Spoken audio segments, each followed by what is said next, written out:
So let's just talk a little bit about success and creating environments for success, especially in a case like this where you're working on so many different initiatives, and the initiatives are very big, the mission is very big, the goals are very big. How do you, on a smaller scale first, how do you personally define success? Oh,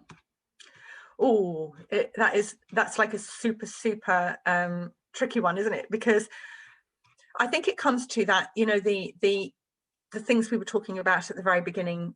So professionally, of course, my success is defined about, have I delivered against my KPIs? Have I delivered the Federation's vision? Have I enabled the delivery via all of the routes? But, you know, personally, and I touched on this earlier on, I think I've got some personal measures of success. And it does play into that starting point, which is about being a bit of a people pleaser, because, you know, I want to feel good because I'm pleasing people, and actually personal success is all about what makes you feel good, but in an objective way. So my feeling is, how do I want people to feel when I enter a room and when I leave a room, and what can I do to enable that, and how can I handle myself in such a way that they're going to remember me for that, you know, that impact. And I think that is a little bit legacy, you know, like we started out with, but I do think it's a success. And I think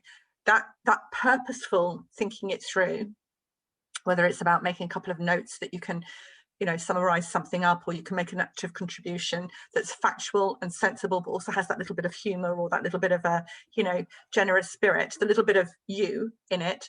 I think that's another thing that I wish I could have told myself years ago, and that it is successful to leave people feeling good and feeling that you've added to the room.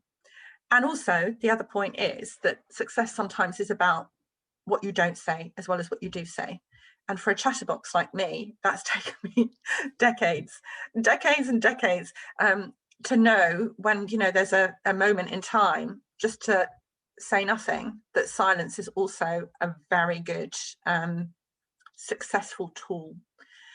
My final point, I think, in this one is, success can also be about constantly learning and constantly striving to deliver well, and also to get that delivery across other parts of your life. And that's another thing that's taken me quite some time. So I would always, if I was mentoring someone, say, if you were training in a gym and you only focused on your biceps, then your back's going to be out and your glutes are going to be weak. You're just going to be weaker. You're going to have one strong muscle.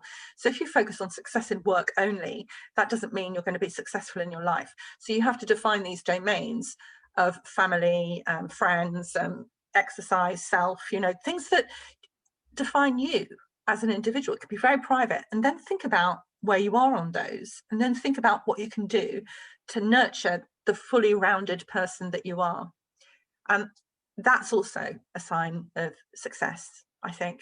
And that gives you that sense that you can possibly understand your team and understand the personal elements of the other people that you work with, or the other organizations that you work with as well. So I am very people-centered, you know. I know that, and that is a weakness, but as we said, turn it into a strength. You know, if you're intrigued about people, then always be a bit people-centered and seek to make them feel good about themselves, and seek to make you super in that role. Yeah. I like it.